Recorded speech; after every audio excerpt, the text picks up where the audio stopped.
नमस्कार श्रोता बंधुरा आमी किन्तु हाजिर। आज तो शुक्रवार ताई ना और बृष्टिर समय एक बेश अलस अलस भाव, गरम गरम तेले भाजा और मुड़ी संगे एकटू चा।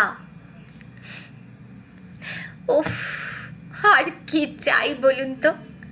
আর শুধু একটাই জিনিস এটার সঙ্গে জমিয়ে আড্ডা। তার উপর যদি বেশ গা ছমছমে রহস্য রোমাঞ্চে ঘেরা গল্প হয় আড্ডার উপকরণ, তাহলে তো একেবারে সোনায় সোহাগা। জানেন, আমি না খুব ভালোবাসি ভয়ের গল্প পড়তে আর শুনতে। মানে দিনের শেষে একটু ভয়ের গল্প না শুনলে আমার যেন একেবারে খাবার হজমই হতে চায় না। আর এই সমস্ত গল্প বললেই যার কথা প্রথমেই মনে আসে আমার, তিনি আর কেউ নন, শ্রী বিভূতিভূষণ বন্দ্যোপাধ্যায়। যারা নিয়মিত আমার গল্পরা চ্যানেল দেখেন তারা জানবেন যে কিছুদিন আগেই আমি ওনার লেখা রহস্য নামের একটি গল্প পাঠ করেছিলাম এই অনুষ্ঠানে। আসলে প্রকৃতি আর অতি প্রাকৃত অনুভূতি তার লেখায় এমনভাবে মিলেমিশে গেছে যে একের থেকে অন্যকে আলাদা করাই দায়। আসলে রবীন্দ্রোত্তর বাংলা সাহিত্যের ধারায় ছিলেন তিনজন দিকপাল বন্দ্যোপাধ্যায়।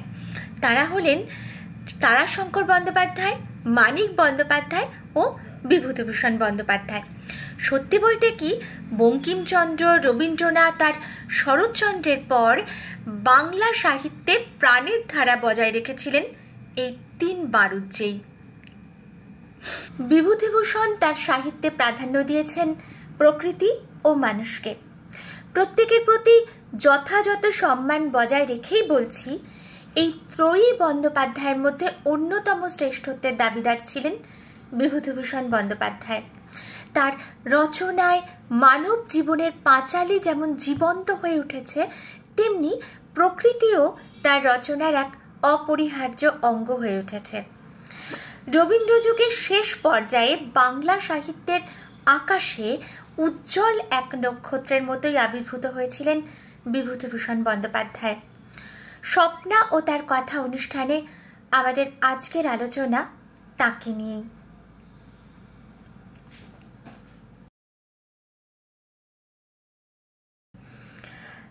বিভূতিভূষণ বাবুর জন্ম হয় 12 সেপ্টেম্বর 1894 খ্রিস্টাব্দে কলকাতার অদূরেই কাঁচরাপাড়ার মুরাতিপুর গ্রামের ঘোষপাড়ায় মামার বাড়িতে। যদিও তার বাবা থাকতেন উত্তর 24 পরগনা জেলার বনগাঁ অঞ্চলের বারাকপুর গ্রামে, কিন্তু তাদের মূল ভিটে ছিল উত্তর 24 পরগনার বসিরহাট মহকুমার পানিতর গ্রামে। তার প্রপিতামহ ছিলেন একজন নামকরা কবিরাজ।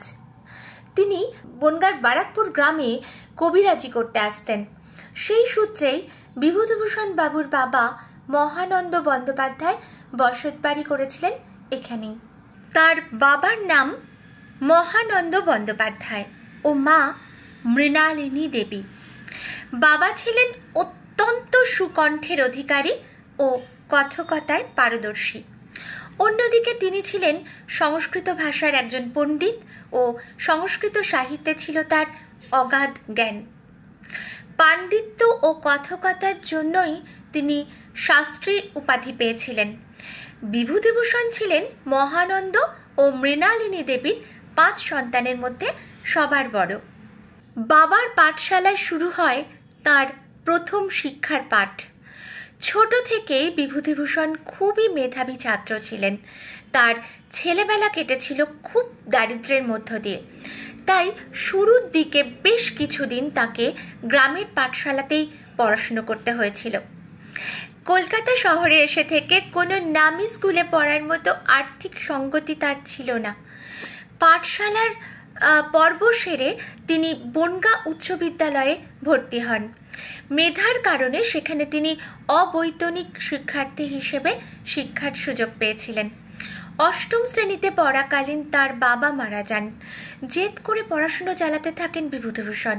1914 সালে তিনি এন্ট্রান্স পরীক্ষায় প্রথম বিভাগে পাশ করেছিলেন। তার ঠিক 2 বছর পর 1916 সালে কলকাতার রিপন কলেজ থেকে, যা আজকের সুরেন্দ্রনাথ কলেজ, আইএ পরীক্ষায় প্রথম বিভাগে উত্তীর্ণ হন। এরপর তিনি ওই কলেজ থেকেই ডিস্টিংশন নিয়ে বিএ পরীক্ষায় পাশ করেন। তারপর তিনি কলকাতা বিশ্ববিদ্যালয়ে এমএ দর্শন ও আইন বিভাগ, এই দুটি বিষয়ে ভর্তি হন। 1919 সালে তিনি পড়াশুনো ছেড়ে দিয়ে কর্মজীবনে প্রবেশ করেন। ইতিমধ্যে পড়াশুনো চলাকালীন 1917 সালে পরিবারের অমতে 23 বছর বয়সে নিজে পছন্দ করে গৌরী দেবীকে বিয়ে করেছিলেন। কিন্তু এমনই ছিল ভাগ্যের পরিহাস যে বিয়ের 1 বছর পরেই নিউমোনিয়ায় গৌরী দেবী মারা যান। শুধু তাই নয়, গৌরী দেবীর মৃত্যুর পরে পরেই মারা যান তার একমাত্র বোন মণি। মানসিকভাবে খুবই ভেঙে পড়েছিলেন বিভূতিভূষণ বাবু। দীর্ঘদিন তিনি এই শোক ভুলতে পারেননি। কলকাতায় আসার পর টালিগঞ্জে একদিন এক সন্ন্যাসীর সাথে তার দেখা হয়েছিল। সেখানে আত্মা সম্পর্কে নানা কথা শুনে তার মাথায় পরলোক চর্চার ঘোর চেপে বসে। এই সন্ন্যাসীর কাছেই তিনি প্ল্যানচেটের পদ্ধতি শিখেছিলেন ও প্রয়োগ করতেন স্ত্রীর সাথে যোগাযোগ করতে। শোনা যায় এভাবে স্ত্রীর সাথে কথা বলতে বলতে তিনি কেঁদে ফেলতেন। মৃত্যু এই পরলোক চর্চা তিনি চালিয়ে গেছেন। এই নেশাতেই একসময় যোগ দিয়েছিলেন কলেজ স্কোয়ারের থিওজফিক্যাল সোসাইটিতেও। তার সেই শোক এতটাই স্থায়ী হয়েছিল যে গৌরী দেবীর মৃত্যুর 22 বছর পর দ্বিতীয়বার বিয়ে করেন কল্যাণী দেবীকে। বিয়ের 7 বছর পরে তাদের একমাত্র সন্তান তারাদাস বন্দ্যোপাধ্যায়ের জন্ম হয়। এই কল্যাণী দেবীর বাবা ষোড়শীকান্ত ছিলেন একজন নামকরা তান্ত্রিক। তার কাছেও প্রেত চর্চা সম্পর্কে নানান কিছু সাধনা শিক্ষা করেছিলেন বিভূতিভূষণ বন্দ্যোপাধ্যায়। এ বিষয়ে তারানাথ তান্ত্রিক বইতে তিনি অনেক কথা বলেছেন। এছাড়া দেবযান উপন্যাসটি পড়লেই বোঝা যায় তার কতখানি উৎসাহ ছিল পরলোক চর্চায়। প্রথম জীবনে তিনি হুগলি জেলার জঙ্গিপাড়া মাইনর স্কুলে সহকারী প্রধান শিক্ষক হিসেবে কাজে যোগদান করেন। পরে সেই কাজ ছেড়ে সোনারপুর হরিনাভি স্কুলে শিক্ষকতা করতে শুরু করেন। অন্যদিকে কিছুদিন আবার গোরক্ষণী সভার ভ্রাম্যমাণ প্রচারক হিসেবেও চাকরি করেছিলেন। এরপর তিনি জমিদার এস্টেটে সেক্রেটারি ও গৃহ শিক্ষকের পদে নিযুক্ত হন। পরে সেই এস্টেটেরই ভাগলপুর সার্কেলের সহকারী ম্যানেজার হিসেবেও নিযুক্ত হলেন, মানে ম্যানেজারের পদে নিযুক্ত হলেন। সেই কাজ ভালো না লাগায় কলকাতার ধর্মতলায় খেলাৎচন্দ্র ক্যালকাটা ইনস্টিটিউশন মেমোরিয়াল বিদ্যায়তনে আবার শিক্ষক হিসেবে যোগদান করেন। 1328 বঙ্গাব্দে প্রবাসী পত্রিকার মাঘ সংখ্যায় প্রথম গল্পগ্রন্থ মেঘমল্লারে প্রকাশিত হয় তার প্রথম গল্প উপেক্ষিতা। এই গল্পের মধ্যে দিয়ে তিনি সাহিত্য জীবনে প্রবেশ করেন। তার সৃষ্ট সাহিত্য সম্ভারের সম্পূর্ণ আলোচনা একটি আড্ডায় করা সম্ভব নয়। বন্ধুরা, আমরা তার অন্যতম সৃষ্টি ও আত্মজীবনীমূলক উপন্যাস পথের পাঁচালী নিয়ে বরং 2-4 কথা বিশদে আলোচনা করি, কেমন?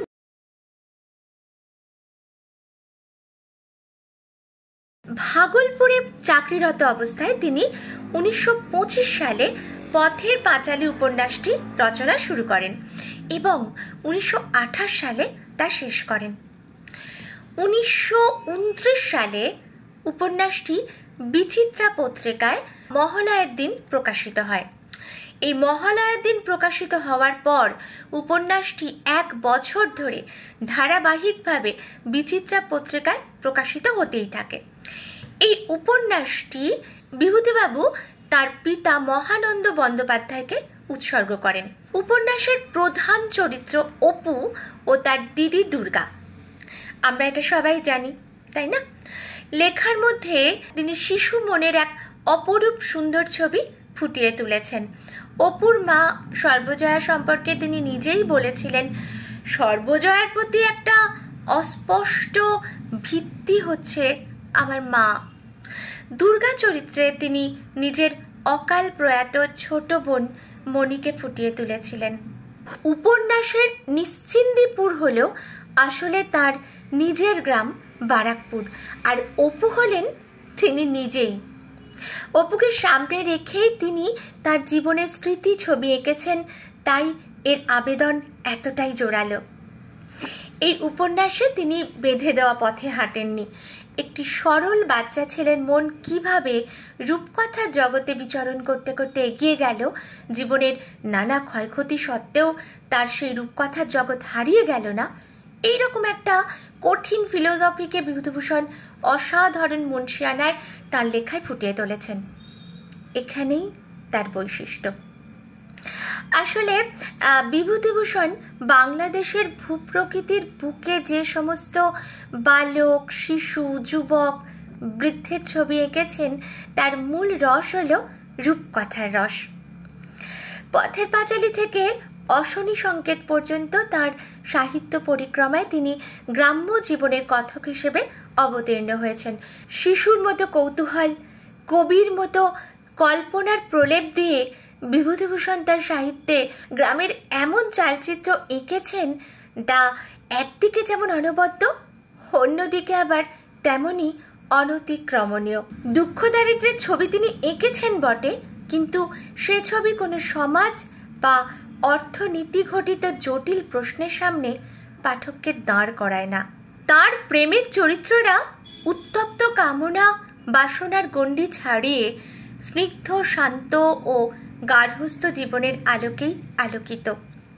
এভাবেই তিনি পরম্পরার ধারাকে ছড়িয়ে দিয়েছিলেন সাহিত্যের মাধ্যমে। তার রচিত কয়েকটি উল্লেখযোগ্য বই হল আরণ্যক, আদর্শ হিন্দু হোটেল, মৌরি ফুল, চাঁদের পাহাড় ইত্যাদি।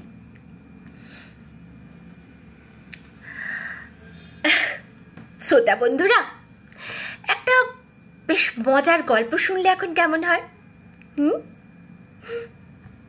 হ্যাঁ, বিভূতিভূষণ বন্দ্যোপাধ্যায়কে নিয়েই সেই গল্প বলেছিলেন অবশ্য ওর ছেলে তারাদাস বন্দ্যোপাধ্যায়। চলুন আমরা বরং একটু স্বাদ বদল করি, কেমন?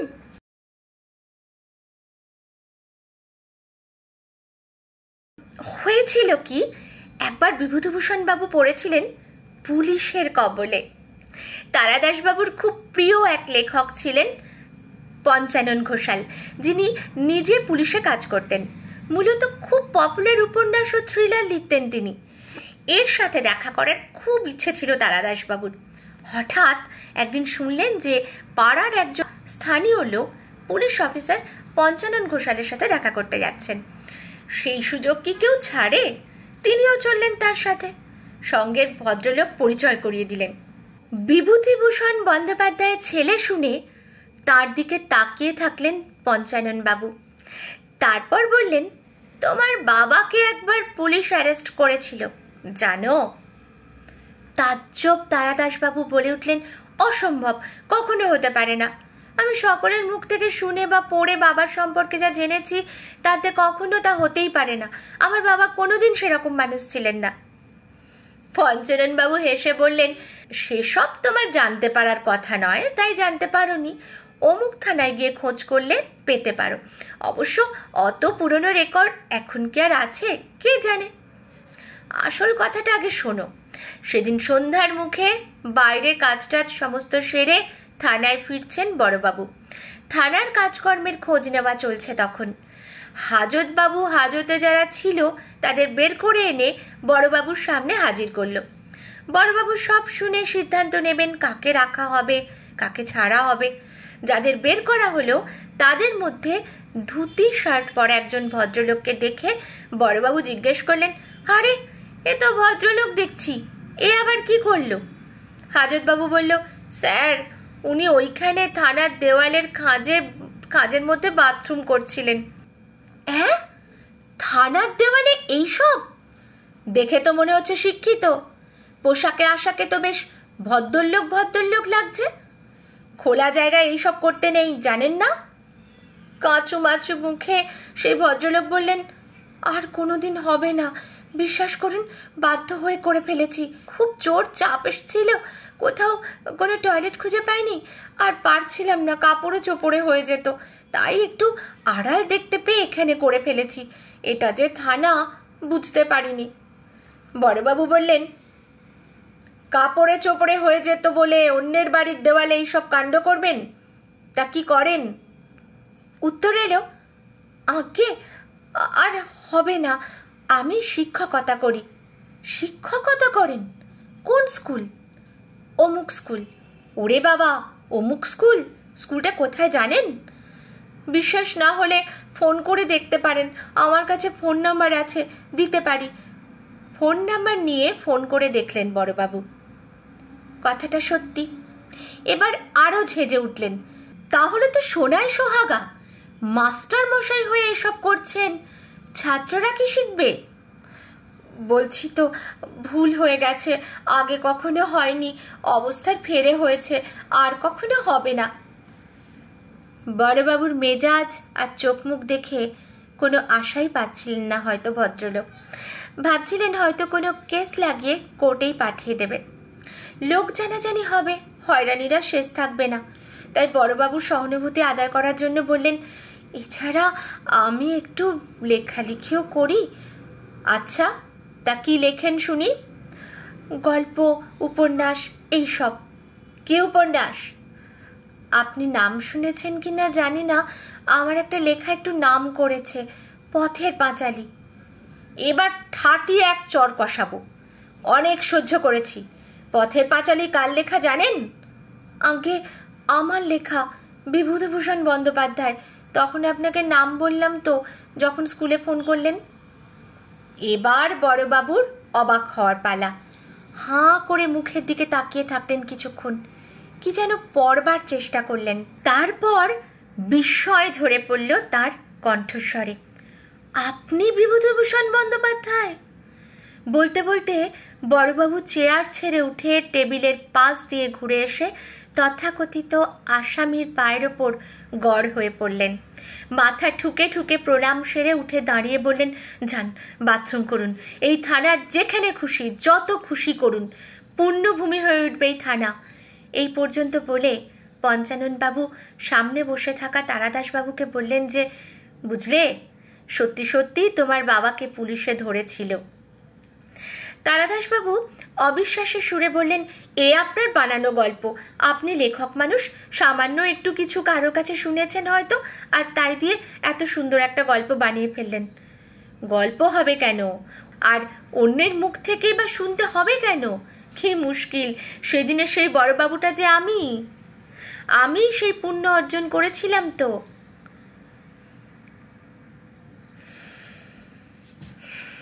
ভাবুন তো কি অবস্থা, অমন একজন সাদাসিধে মানুষ, তাকে থানায় গিয়ে কি অবস্থায় পড়তে হয়েছিল। বন্ধুরা, বিভূতিভূষণ বন্দ্যোপাধ্যায় সম্পর্কে বলতে গেলে আমার তো মনে হয় তার প্রকৃতি প্রেমের কথা না বললে কিছুই বলা হয় না। তিনি যে যুগে জন্মেছিলেন, যে পৃথিবীকে দেখেছিলেন, তার সাথে আজ এই 2025-এর পৃথিবীর কোনো দিকের কোনো মিল নেই। অথচ কি প্রখর দূরদৃষ্টি নিয়ে তিনি আজকের এই দূষণের পৃথিবীর ভবিতব্য, একটু সবুজের জন্য হাহাকারের কথা বলে গিয়েছিলেন, তা ভাবলেও অবাক লাগে। প্রকৃতিকে বাদ দিয়ে যে মানুষের স্বাভাবিক সত্তার বিকাশ সম্ভব নয়, সে কথা তিনি তার লেখায় নানাভাবে বলেছিলেন। আমরা একটু হলেও সেই সম্পর্কে আলোচনা করে নেব। তিনি তৃণাঙ্কুর দিনলিপিতে লিখেছেন যে প্রকৃতির নিরাবরণ মুক্ত রূপের স্পর্শে অনুভূতি খোলে, সুপ্ত আত্মা জাগ্রত হয় চৈত্র দুপুরের অলস নিম ফুলের গন্ধে, জ্যোৎস্না ভরা মাঠে, আকন্দ ফুলের বনে, পাখির বেলা যাওয়া উদাস গানে, মাঠের দূর পারে সূর্যাস্তের ছবিতে, ঝরা পাতার রাশির সোঁদা সোঁদা শুকনা শুকনা সুবাসে। প্রকৃতি তাই আমার বড় বিশল্যকরণী। মৃত মূর্ছিত চেতনাকে জাগ্রত করতে অত বড় ঔষধ আর নাই। ভাবুন তো একবার, কত বড় সত্যি কথাটা কি সহজ করে বলে দিলেন উনি। যত দিন যায় ইট কাঠ পাথরে ভরে ওঠে আমাদের চারপাশ, আর হারিয়ে যায় প্রকৃতি। এর নাম নাকি ডেভেলপমেন্ট। যার কোলে জন্ম তাকে অস্বীকার করলে কি চেতনার জাগরণ হয় কোনোদিন? ওই যে বলেছেন না যে প্রকৃতির নিরাবরণ মুক্ত রূপের স্পর্শে অনুভূতি হলে, এ যে কত বড় একটা সত্যি কথা, তা কি বলার অপেক্ষা রাখে? নাগরিক জীবনের ক্লান্তি ঘোচাতে মানুষ তো তাই বারবার ছুটে যায় অরণ্যের কোলে, সমুদ্রের পাড়ে। ভেবে দেখুন তো কি পাওয়ার আশায়? ওই হারিয়ে যাওয়া চেতনার অনুভূতির বন্ধ দরজাগুলো প্রকৃতির স্পর্শেই তো আবার খুলে যায়, তাই না? ভাগলপুরের জঙ্গলমহলের কাছারিতে কাজের সুবাদে থাকার সময় তিনি প্রাণ ভরে প্রকৃতিকে উপভোগ করেছেন। লিখেছেন পথের পাঁচালীর মতো এক অমূল্য উপন্যাস। এর পেছনে প্রকৃতির অসীম অবদানের কথা তো অস্বীকার করা যায় না, তাই না? করার নয়ও। সেই যুগেই অরণ্য ধ্বংস করে জনপদ গড়ে তোলা দেখে ব্যথিত বিভূতিভূষণ লিখেছিলেন, নাড়হা বৈহার ও লপটুলিয়ার সমুদায় জঙ্গলমহল বন্দোবস্ত হইয়া গিয়াছে। এখন আর কোথাও পূর্বের মতো বন নাই।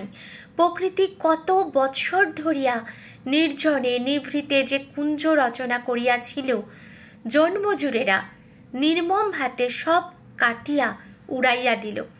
যাহা গড়িয়া উঠিয়াছে 50 বৎসরে, তাহা গেল একদিনে। যেদিকে চোখ যায় শুধু চালে চালে লাগানো অপকৃষ্ট খোলার ঘর। শ্রোতা বন্ধুরা, এখানেই কিন্তু তিনি থেমে যাননি। এর পরেই করেছিলেন এক অমোঘ ভবিষ্যৎ, যা আজকের প্রেক্ষিতে হুবহু মিলে যায়। বিভূতিভূষণ বাবু লিখেছেন, এমন সময় আসিবে হয়তো দেশে যখন মানুষে অরণ্য দেখিতে পাইবে না, তখন তাহারা আসিবে এই নিভৃত অরণ্য প্রদেশে, যেমন লোকে তীর্থে আসে। সেই সব অনাগত দিনের মানুষদের জন্য এ বন অক্ষুণ্ণ থাকুক। আসুন বন্ধুরা, আমরাও আজ প্রার্থনা করি আমাদের উত্তরসূরিদের জন্য, যেন সেই সমস্ত অনাগত দিনে তারা সবুজকে খুঁজে পায় জীবনে, তাদের চেতনা যেন উন্মুক্ত হয় প্রকৃতির দানে। জানেন বন্ধুরা, জীবিতকালেও লেখক হিসেবে যথাযথ প্রাপ্য সম্মান না পেলেও মৃত্যুর পরে তাঁর লেখা ইছামতি উপন্যাসের জন্য তাকে 1951 সালে রবীন্দ্র পুরস্কার দেওয়া হয়।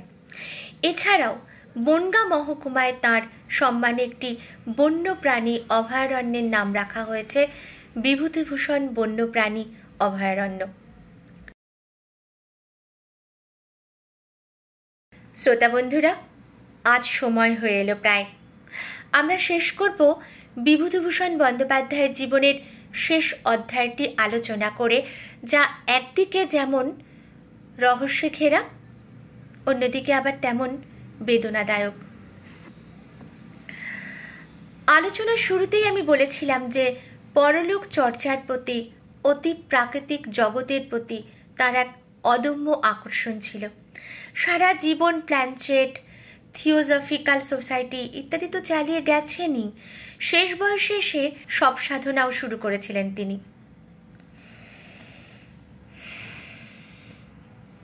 শোনা যায় প্রেতাত্মাদের সাথে নিয়মিত একটা ঘোরের মধ্যে থেকে তিনি কথা বলতেন। একবার নাকি নিজের অসুস্থ ছেলেকে বুকে জড়িয়ে ধরে অদৃশ্য কাউকে তিনি বলেছিলেন, একে দেব না।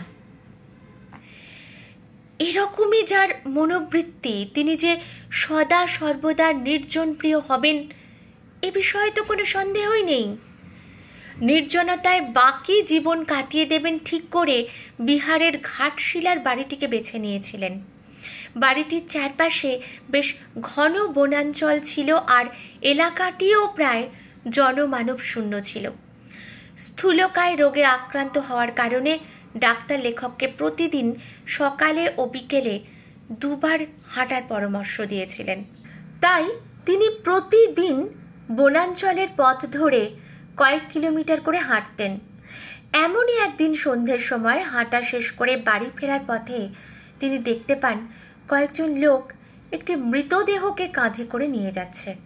তিনি এগিয়ে গিয়ে তাদের প্রশ্ন করেন কে মারা গিয়েছেন এবং তাকে কোথায় নিয়ে যাওয়া হচ্ছে।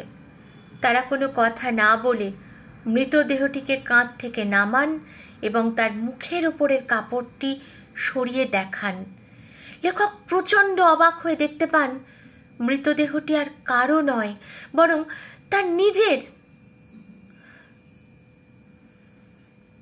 এটা দেখার পর তিনি প্রচণ্ড ভয় পান এবং দৌড়াতে শুরু করেন বাড়ির দিকে। বাড়ির সামনে এসে তিনি চিৎকার করে অজ্ঞান হয়ে পড়েন। এরপর তিনি কালা জ্বরে আক্রান্ত হন এবং সেই কালা জ্বরেই মাত্র 56 বছর বয়সে তার মৃত্যু হয়, যা সাহিত্য জগতের এক অপূরণীয় ক্ষতি। যে বিভূতিভূষণ তথাকথিত ধর্মাচারে বিশ্বাস করতেন না, উত্তরকালের প্রতি চূড়ান্ত দায়বদ্ধতায় ছিলেন দৃঢ় প্রতিজ্ঞ, সাহিত্যিকের দায়িত্বে ছিলেন অবিচল, মূল্যবোধের প্রতি গভীর শ্রদ্ধাশীল, তার কি রহস্যময় পরিণতি ঘটে গেল ভাবা যায়।